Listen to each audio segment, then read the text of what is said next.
সাহাবায়ে কেরাম আল্লাহ পাকের কাছে সব সময় চাইতেন, আল্লাহ মরণ তো লাগবে, কিন্তু এমন মরণ দাও যেটা নিরাপদ মরণ হয়, যে মরণ মরে গেলে কবরে যাওয়ার পরে ফেরেশতারা করবে, প্রশ্ন লাগবে না।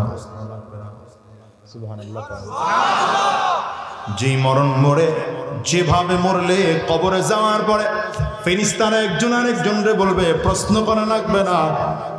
কেন প্রশ্ন করা লাগবে না? বলে প্রশ্ন করার কাম আসে বাকি রাখে নাই, উত্তর দিয়া জমিন থেকে আসছে। দেরি করো না, জান্নাতের বিছানা বিছায় দাও, আরামে ঘুমাইতে দাও। এই মরণ একমাত্র আছে শাহাদাতের মৃত্যু। কি মৃত্যু বলেন? এই জন্য সাহাবায়ে কেরামদের ফার্স্ট চয়েস ছিল এটা, ফার্স্ট চয়েস, প্রথম চাহিদাই ছিল সাহাবায়ে কেরামদের এটা। যদি শহীদি মরণ হয়ে যায়। কোন মরণ? শহীদি মরণ তো আমাদের দেশের মানুষ বুঝে না, কথা বলেন না কেন? একজন শহীদ লক্ষ জীবিত মানুষের থেকে বেশি শক্তিশালী।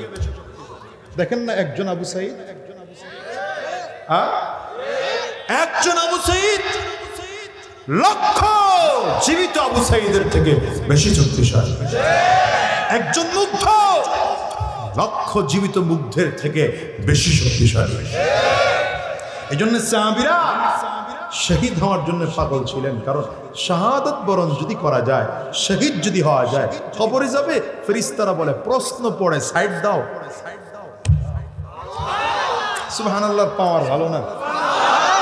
হাসরের ময়দানে দাঁড়াবে তো ফেরেশতারা বলবেন প্রশ্ন পড়ে আগে সাইড দাও। আল্লাহর আদালতে দাঁড়াইলে পরে আল্লাহ বলবেন প্রশ্ন নাই, কোনো প্রশ্ন নাই। ফেরেশতারা দায়িত্ব নিয়ে পাহারা দিয়া জান্নাত পর্যন্ত পৌঁছায়। সাহাবায়ে কেরামদের ফার্স্ট চয়েস ছিল এটা, যে যুদ্ধের ময়দানে দ্বীন ও ইসলাম কায়েম করতে গিয়া, অথবা দেশ ইসলামী মুসলমানদের দেশ রক্ষা করতে গিয়ে যদি শাহাদাত বরণ করা যায় তো বিনা হিসাবে জান্নাত যাওয়া যায়। হ্যাঁ, এজন্য হযরত ওসমান বিন আফফান রাদিয়াল্লাহু আনহুর মরণ শহীদ হয়েছে তো শাহাদাতের রক্তের প্রথম ফোঁটাটা পড়েছে কুরআনুল কারীমের উপরে। সুবহানাল্লাহ, তে পাওয়ার নাই, জোরে বলেন। হযরত ওসমান বিন আফফান যখন কোরআন পড়তেছিলেন, মুনাফিকরা তখন কি আঘাত করেছে। এজন্য উলামায়ে কেরাম বলেন যে কিয়ামতের ময়দানে হযরত ওসমান বিন আফফানের শাহাদাতের সাক্ষী দিবে স্বয়ং কোরআন নিজে। কি কপাল, হ্যাঁ, কি কপাল। এজন্য আনাস বিন মালিক রাদিয়াল্লাহু আনহু, সহিহ বুখারীর বর্ণনা, আনাস বিন মালিক রাদিয়াল্লাহু আনহু উহুদের ময়দানের দিকে দৌড়াইতেছেন। কোন সময়?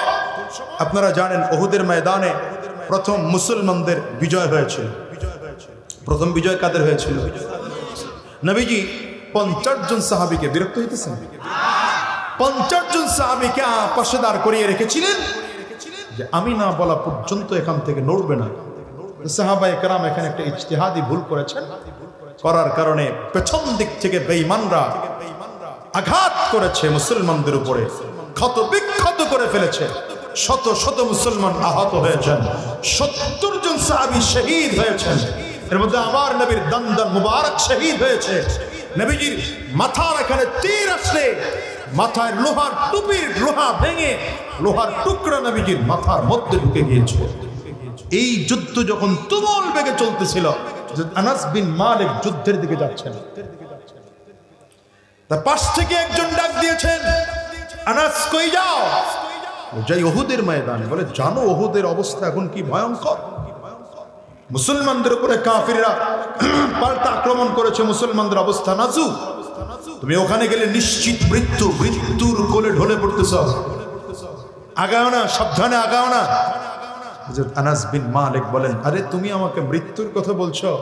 ইন্নী ওয়াজাদতু রিহাল জান্নাহ। বুঝেন না? হ্যাঁ, তুমি আমাকে মৃত্যুর ভয় দেখাচ্ছ, আর আমি তো উহুদের ময়দান থেকে জান্নাতের ঘ্রাণ নিতেছি। কি বুঝছেন? কি বুঝছেন? কি বুঝছেন?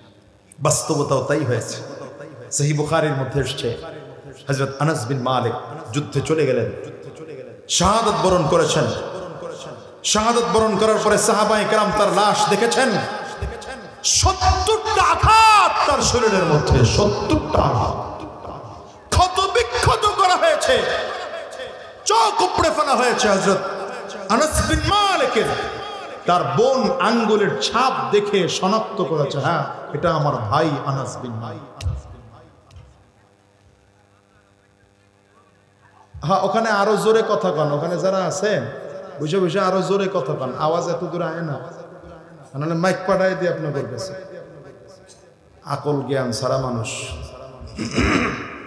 না না না, আপনাদের যাওয়া লাগবে কেন, যাবেন কেন, ওনারা বুঝবে না এটা।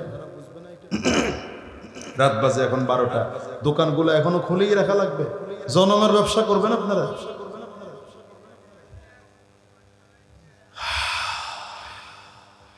রাগ করতেছেন না? কড়া কথা বলে ফেলাইলাম। বিবেক থাকা দরকার মানুষের, তো এতটুকু বিবেক থাকা দরকার।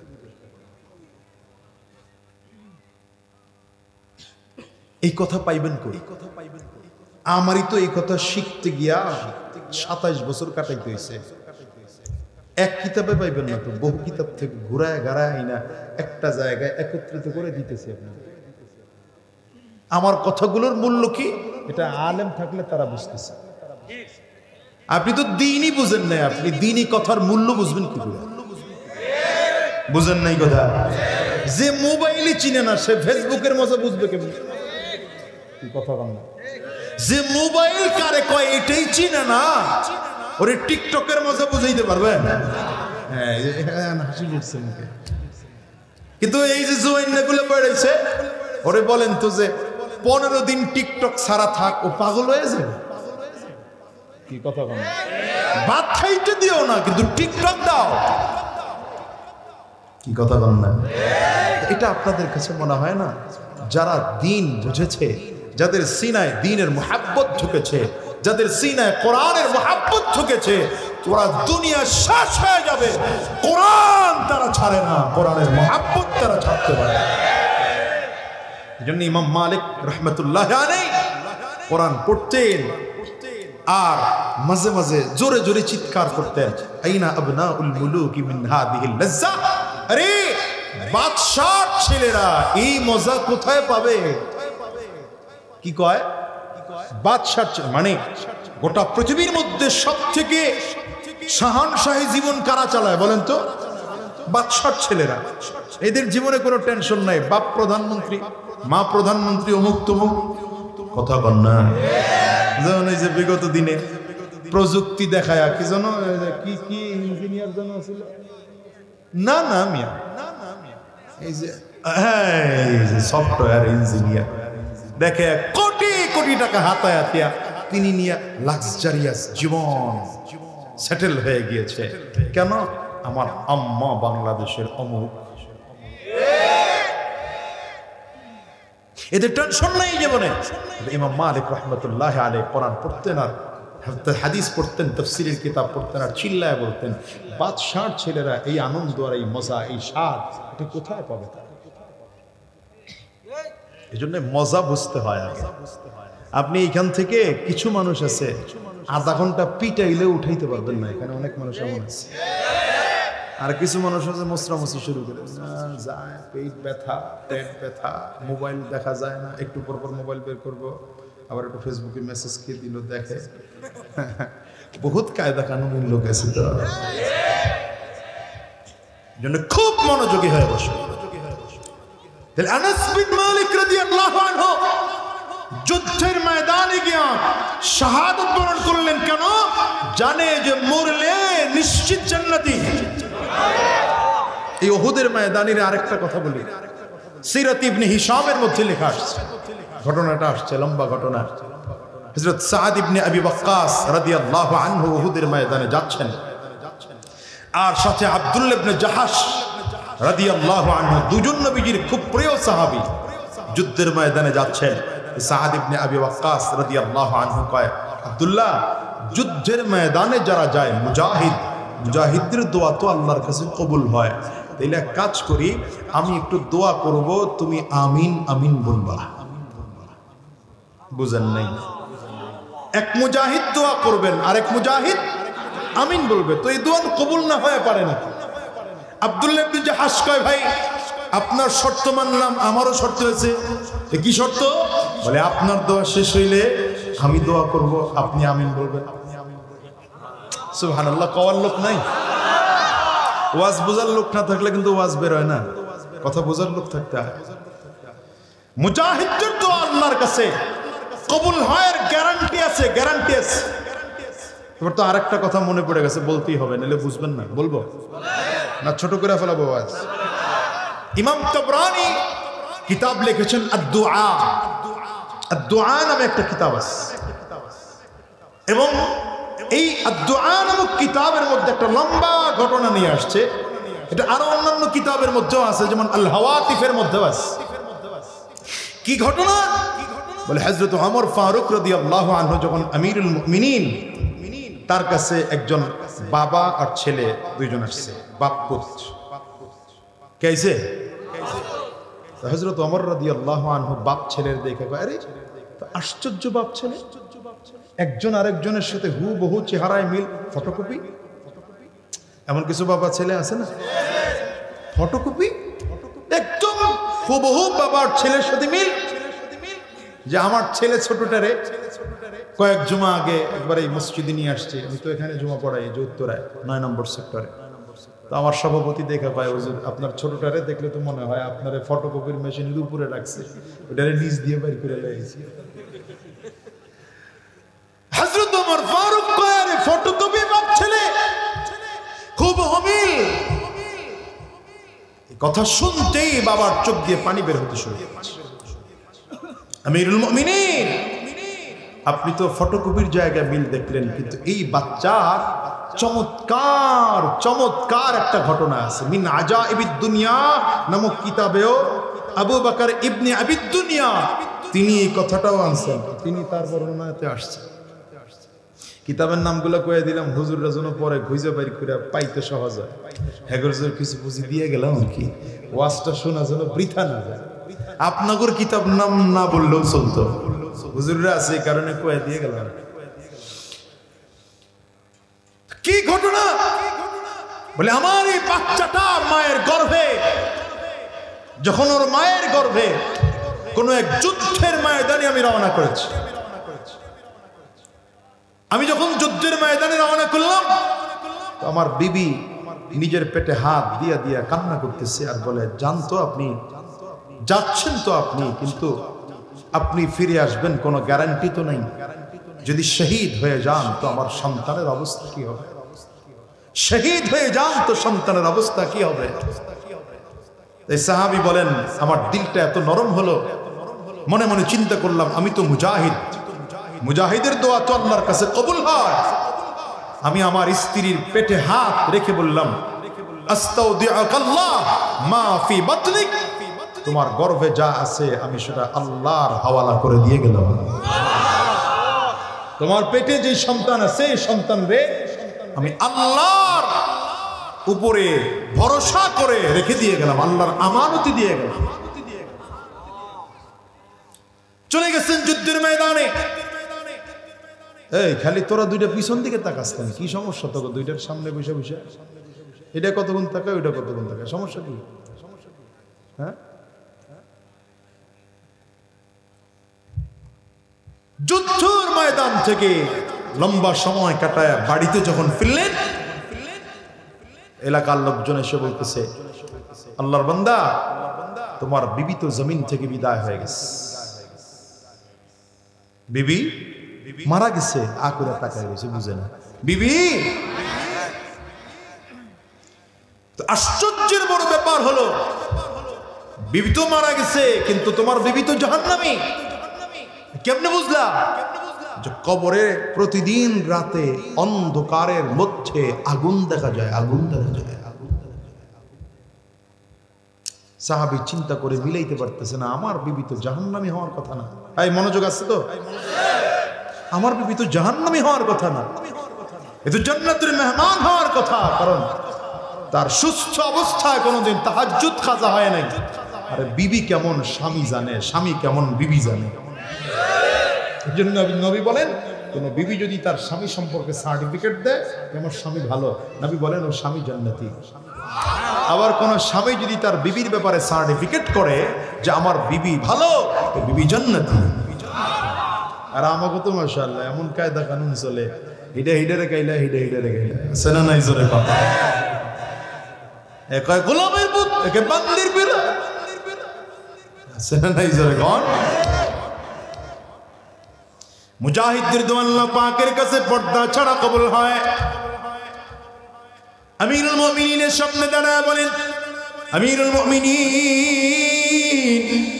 টেনশনে পড়ে গেলাম, চিন্তায় পড়ে গেলাম।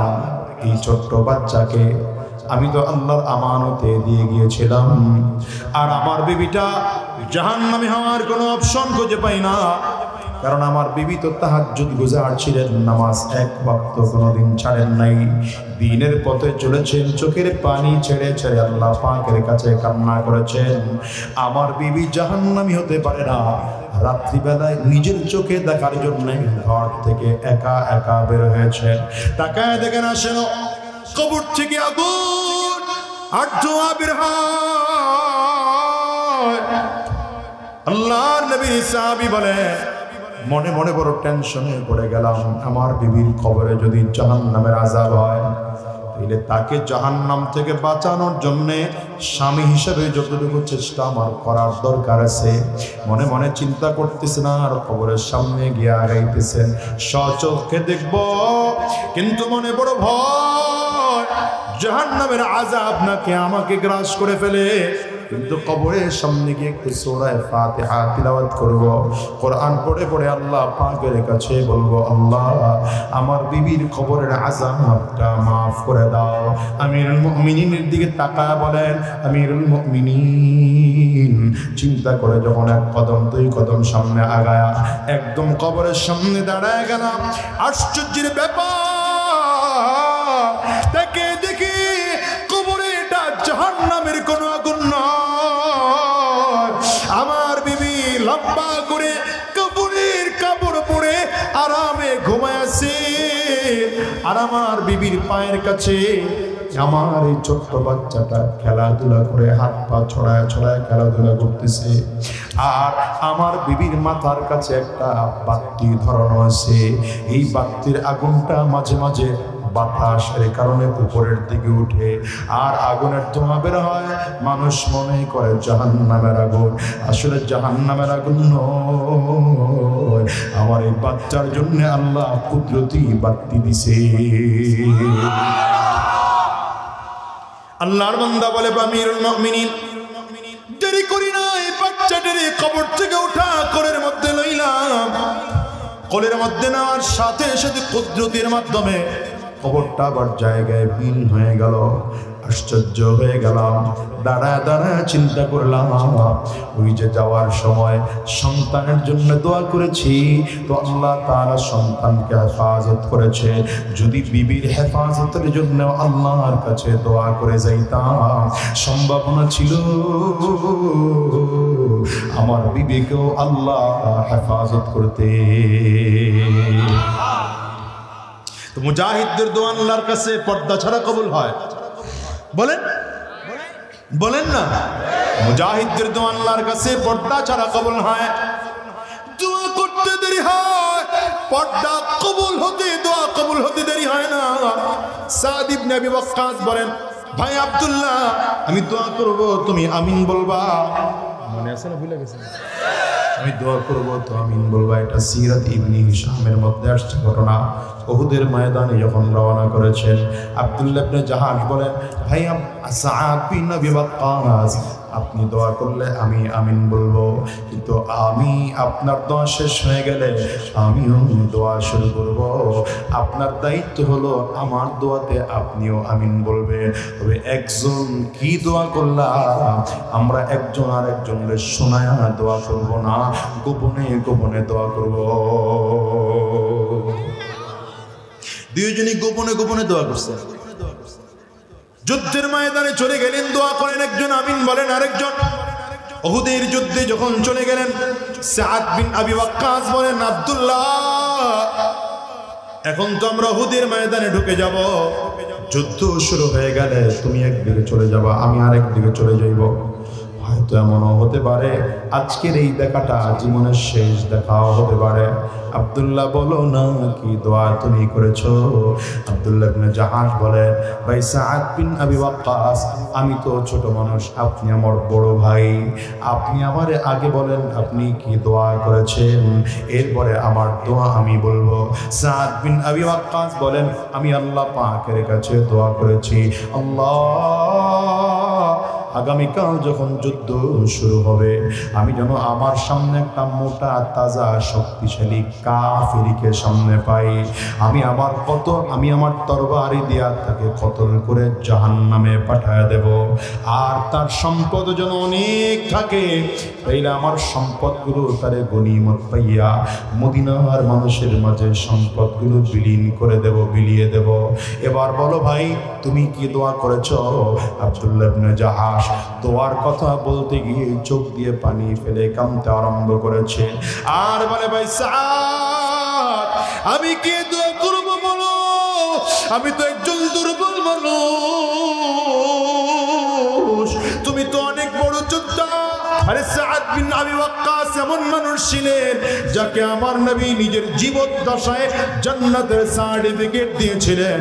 10 জন প্রসিদ্ধ জি সাহাবীকে আল্লাহর নবী জান্নাতের সার্টিফিকেট দিয়েছেন, এর মধ্যে একজন ছিলেন সাদ বিন আবি ওয়াক্কাস রাদিয়াল্লাহু আনহু। তা আব্দুল্লাহ ইবনে জাহাশ বলেন, ভাই আমি একজন দুর্বল মানুষ, আপনার মতো বড় মুজাহিদদের সামনে দাঁড়ায়া বড় কাফির শক্তিশালী বেঈমানকে কতল করার শক্তি আমার নাই, কিন্তু আমি একটা আশ্চর্য দোয়া আল্লাহ পাকের কাছে করেছি। বলে কি দোয়া করেছ? আমি বলেছি, আল্লাহ আগামীকাল যখন যুদ্ধ শুরু হয়ে যাবে আমার সামনে একটা শক্তিশালী কাফির বেঈমানকে দাঁড় করায় দিও, এই বেঈমানটা যেন তার তরবারে দিয়ে আমাকে কতল করে ফেলে, তার তরবারে দিয়ে যেন আমার হাতটা কেটে ফেলে, এই কাফির যেন তার তরবারে দিয়ে আমার পা কেটে ফেলে, এই কাফির যেন তার তরবারে দিয়া আমার নাকটা কেটে ফেলে, এই কাফির যেন তার তরবারে দিয়া আমার কানটাকেও কেটে ফেলে। কিয়ামতের ময়দানে হাত কাটা অবস্থায়, পা কাটা অবস্থায়, কান কাটা অবস্থায়, নাক কাটা অবস্থায় শাহাদাতের মর্যাদা নিয়ে আমার আল্লাহ পাকের সামনে দাঁড়াবো। আমার মালিক যদি জিজ্ঞাসা করেন, আব্দুল্লাহ কে নিয়ে আসছো বলো, আমি সেই দিন আমার মালিকের সামনে দাঁড়িয়ে বলবো, আল্লাহ এই যে তাকে দেখে দেখো আমার নাক দিয়ে রক্ত বের হয়, তোমার দিনের জন্য নাক কাটা গিয়েছে তারপরেও দিন ছাড়ি নাই, কান কাটা গিয়েছে তারপরেও দিন ছাড়ি নাই, হাত কাফিররা কেটে দিয়েছে তারপরেও দিন ছাড়ি নাই, পা কেটে দিয়েছে তারপরেও দিন ছাড়ি নাই। আব্দুল্লাহ ইবনে জাহাশ বলেন, ভাই রে এই দোয়া কেন করেছি জানুনি? কারণ আমার মনে বড় ভয় হয় আমি যে শহীদ হব, আমার যে আমল আছে এই আমল দিয়ে আমি জান্নাত পাবো কিনা জানি না, এই আমল দিয়ে জান্নাত পাবো কিনা জানি না, কিন্তু যদি শহীদ হওয়া যায় তাই তো বিনা হিসাবে আল্লাহ জান্নাতে চলে যাওয়া যাবে। এই জন্য সাহাবায়ে কেরামদের ফার্স্ট চয়েস বলেন কি ছিল? বলেন আরো জোরে কি ছিল? যুদ্ধের ময়দানে গিয়ে শাহাদাত বরণ করব, শহীদ হব। হ্যাঁ, শহীদ হওয়ার পরেও সাহাবীদের মধ্যে ভয় ছিল। মতার যুদ্ধ যখন শুরু হয়ে গেল, আমার নবী যুদ্ধে যাওয়ার জন্য বিশাল সাহাবীদের কাফেলা তৈরি করলেন। এর মধ্যে প্রথম সেনাপতির নাম ঘোষণা করলেন যায়েদ ইবনে হারেসা রাদিয়াল্লাহু আনহু। দ্বিতীয় নম্বর সেনাপতির নাম ঘোষণা করলেন জাফর বিন আবি তালিব রাদিয়াল্লাহু আনহু। তিন নম্বর সেনাপতির নাম ঘোষণা করলেন জাফর কি বলে আব্দুল্লাহ বিন রাওয়াহা রাদিয়াল্লাহু আনহু। নবী বলেন যাও যার যার বাসায় গিয়ে তোমরা বিদায় নিয়ে আসো। আব্দুল্লাহ বিন রাওয়াহা মাত্র সেদিন বিয়ে করেছেন, রাত্রিবেলায় স্ত্রীর সাথে প্রথম সাক্ষাৎ হবে। তার মানে বাসর রাত বিবির সামনে দরজার সামনে দাঁড়ায় বলেন বিবি রে যুদ্ধের ময়দানে যাই ফিরে মনে হয় আর আশা হবে না, কারণ যুদ্ধে একজন সেনাপতি লাগে নবীজি তিনজন সেনাপতির নাম ঘোষণা করেছে। বিবি রে আর পয়গম্বর এটাও বলে দিয়েছে যদি আমরা তিনজন শাহাদাত বরণ করি তাহলে উপস্থিত সাহাবীরা যেন পরামর্শ করে পরবর্তী সেনাপতির দায়িত্ব নিয়ে নেয়। বিবি ডাক্তার স্বামী গো যাইবা তো একটু দরজা খুলে ভেতরে ঢুকো, আমি তোমার চিনে রাখি। বলে না না, এখন যদি দরজা খুলে ভেতরে ঢুকি তাইলে তোমার চেহারা দেখলে হয়তো তোমার প্রেমে আমি পড়ে যাব, মায়ায় পড়ে যাব, যুদ্ধের ময়দানে আমি যাইতে পারবো না। স্ত্রী বলে না আমি তোমার সাথে কোনো প্রেমের আলাপ করব না, শুধু দরজাটা খুলি দেখে রাখি যে তোমার চেহারাটা কেমন। বলে না দেখার প্রয়োজন নাই, যদি তোমাকে আমার আল্লাহ স্ত্রী বানায় থাকে আর যদি আমি শহীদ হয়ে যাই তো জান্নাতে আমার আল্লাহ নিজ দায়িত্ব নিয়ে তোমারে আমারে স্বামী আর স্ত্রী বলে পরিচয় করায় দিবে। এই আব্দুল্লাহ বিন রাওয়াহা উহুদ যুদ্ধে মুতার যুদ্ধে রওনা করেছেন। রাস্তায় গিয়া চিল্লায়া চিল্লায়া চিল্লায়া কাঁদতেছে। সাহাবায়ে কেরাম সব দৌড়ে আসছেন আব্দুল্লাহ ইবনে রাওয়াহা রে কেন কান্দো? নয় নতুন বিবি করে রেখে আসছো তার কারণে আফসোস করে কান্না করো। আব্দুল্লাহ বিন রাওয়াহা বলেন না না বিবির জন্য কান্না করি না, আমি কেন কাঁদি জানো? নবীজির ঘোষণার দরুন দেখে মনে হয় আমি যুদ্ধের ময়দানে শহীদ হয়ে যাব, কিন্তু আমার মনে বড় ভয় আমার শাহাদাতটা কি এই পরিমাণ শক্তিশালী হবে যে আমার শাহাদাতের পাওয়ার দিয়া পুলসিরাত পার হইয়া জান্নাত পর্যন্ত পৌঁছতে পারবো। এই পরিমাণ শক্তিশালী পাওয়ারফুল শহীদ কি আমি হতে পারবো নাকি? যদি আমি পাওয়ারফুল শহীদ শাহাদাত বরণ করতে না পারি তাহলে জাহান্নামের উপরে দিয়া পুলসিরাতের পোল হবে, কেটে কেটে জাহান্নামের মধ্যে পড়ে যাওয়া লাগবে। আমি সহ্য করতে পারবো না, জাহান্নামের আগুন সহ্য করতে পারবো না, এই জন্য আমি কাঁদি। আল্লাহ আমার এত শক্তিশালী শহীদ বলে কবুল করে না, যেন পুলসিরাত পার হওয়ার সময় কোন ফেরেশতা যেন আমার বাধা না দেয়। এ বাজান রে বলো তো দুনিয়ায় কেউ থাকতে পারে নাই, তুমি আর আমিও দুনিয়ায় থাকতে পারবো না। এই দুনিয়া থাকার জায়গা নয় রে বাবা, দুনিয়ার থেকে আজও কাল হোক বিদায় নেওয়াই লাগবে, ঠিক না বেঠিক? জোরে বলো। তবে এক নম্বর যদি শাহাদাত বরণ করতে পারি তাইলে সব থেকে বেশি লাভ। যদি শাহাদাত বরণ করতে না পারি তো মালিকের কাছে বলো আল্লাহ আয় আল্লাহ কাবা তাওয়াফ করা অবস্থায় মরণ দিও, নবীর রওজার পাশে দাঁড়ায় জিয়ারত করা অবস্থায় মরণ দিও, আল্লাহ কোরআন তেলাওয়াত করা অবস্থায় মরণ দিও। আল্লাহ যদি কাবায় না নাও, মদিনা যাওয়ার তৌফিক না দাও, বাংলাদেশের আমার ঘরে বৈশা কোরআন তেলাওয়াত করা অবস্থায় যেন আমার মরণ হয়, নামাজ অবস্থায় যেন আমার মরণ হয়। নাকার কপালটারে জমিনের মধ্যে ঠেকাইয়া যখন বলবো সুবহানা রাব্বিয়াল আ'লা, আল্লাহ ওই সময় ফেরেশতা পাঠিয়ে দিও। আজরাইল যখন তখন জান কবজ করে, যেন আজরাইল আমার জানটারে নিয়ে যাওয়ার সময় তোমার কাছে যেন এই রিপোর্ট যায় তোমার বান্দা তোমার সাজদা অবস্থায় জমিন থেকে বিদায় হয়েছে। এ বাবা কি করে বুঝাই বলো? এই আজকে 10টা 10:30টার সময় সকালবেলায় যখন ভূমিকম্প হলো, আমার হঠাৎ করে মনে মনে চিন্তা আসলো, ওগো আল্লাহ কোন জায়গায় আমারে মরণ দিবা? এত বড় ভূমিকম্প তো আমি আমার জীবনে কোনোদিন দেখি নাই।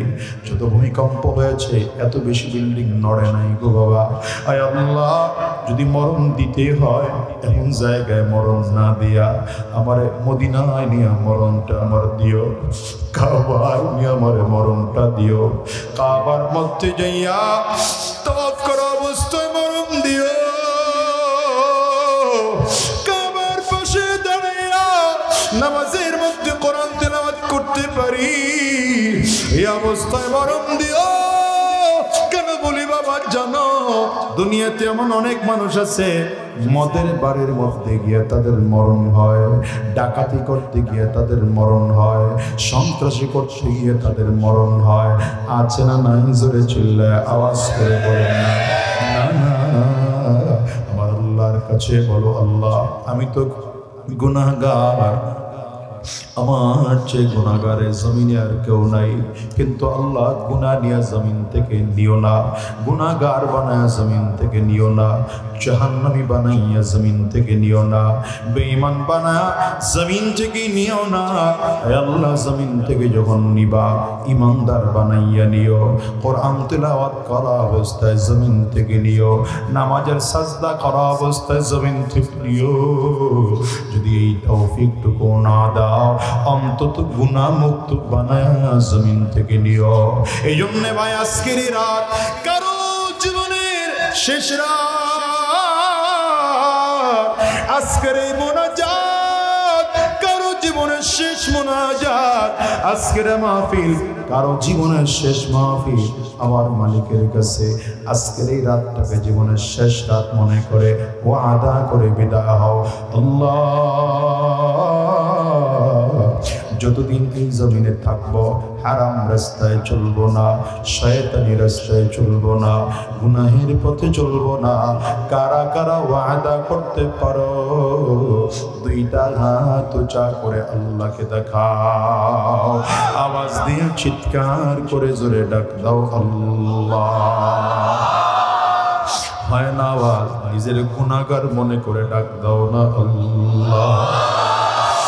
চোখের পানি ফানে ডাক দাও আল্লাহ। ও দয়ার মালিক, যতজন মানুষ আমরা হাত তুললাম ওয়াদা করলাম আর হারাম রাস্তায় চলবো না, শয়তানি রাস্তায় চলবো না, গুনাহের পথে চলবো না গো মালিক। আয় আল্লাহ, তুমি কবুল করে না। চিল্লায় বলো না আমিন। আলহামদুলিল্লাহি রাব্বিল আলামিন, আলহামদুলিল্লাহি রাব্বিল আলামিন, আলহামদুলিল্লাহি রাব্বিল আলামিন। والصلاة والسلام على سيد الأنبياء والمرسلين. ربنا ظلمنا أنفسنا وإن لم تغفر لنا وترحمنا لنكونن من الخاسرين. رب ارحمهما كما ربياني صغيرا. দয়ার মালিক, তুমি তোমার গোলামদের দিকে কুদরতি নজর দিয়ে একটু তাকাও, তাকায় দেখো তোমার গোলামদের চোখের কোটায় পানি।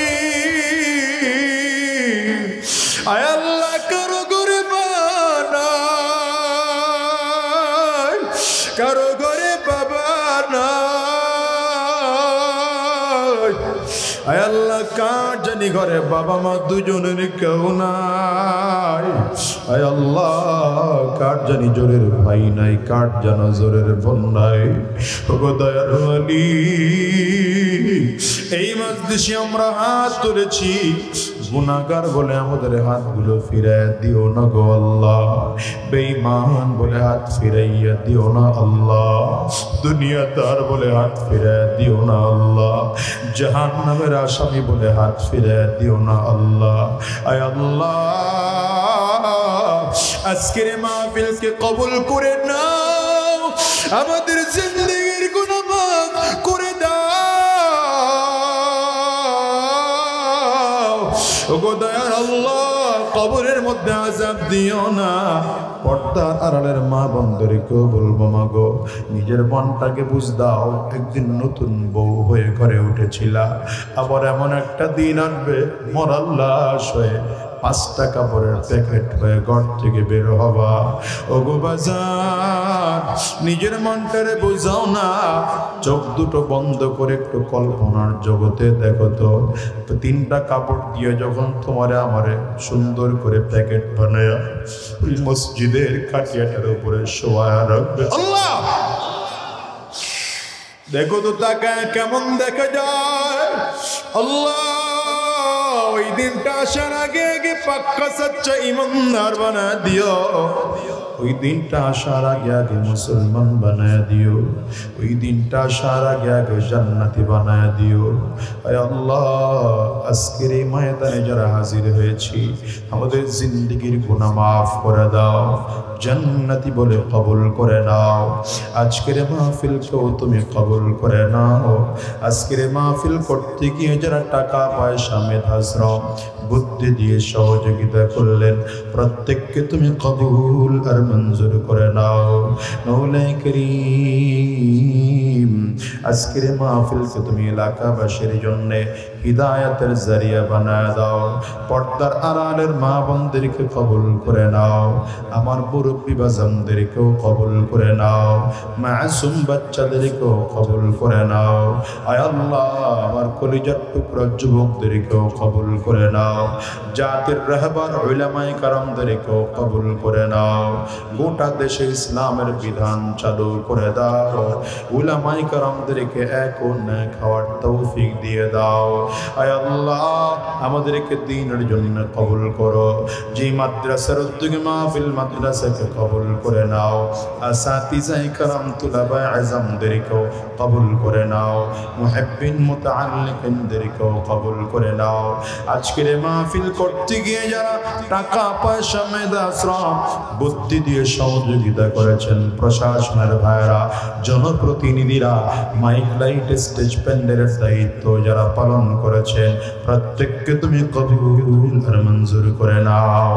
সুবহানা রাব্বিকা রাব্বিল ইজ্জাতি আম্মা ইয়াসিফুন ওয়া সালামুন আলাল মুরসালিন ওয়ালহামদুলিল্লাহি রাব্বিল আলামিন।